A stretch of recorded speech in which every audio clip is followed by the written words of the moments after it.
The objectives of this video are to describe the use of the data types string, integer, boolean and real.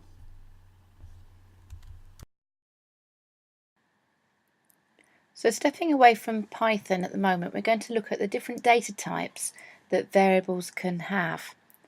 So each value you store as a variable has a different data type, and we're going to look at integer, string, boolean and real. So starting with a string data type. A string is a series of characters which we put into quotes. In Python we can use single quotes or double quotes. We can put strings together, so birth concatenated with day would give you birthday. We can find things out about strings. We can find out how long they are, so we use in Python the function len. And we can do other things like make them uppercase and lowercase and pick out individual letters. We'll do those later on.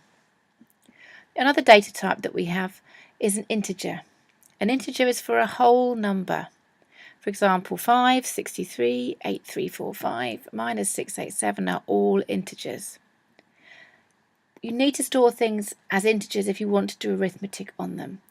You don't need to store your house number as an integer because it doesn't need to be added together with another number.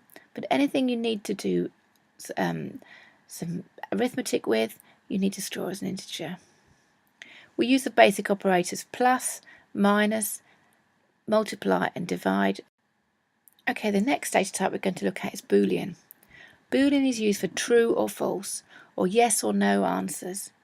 So we do need boolean values quite a lot. Many times we want to say, is this the case or is this not the case, and ask a yes-no question. We want to find out if things are true or not, and also the computer has properties which can be stored as true or false, and we need to question them. The last data type we're going to look at the moment is real.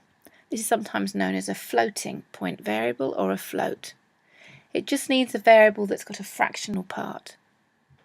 So for example, 3.45, 6777.0, 701.2, minus 1.4 are all real numbers. Remember that real numbers take up more memory space than integers do. And that's our little tour of data types.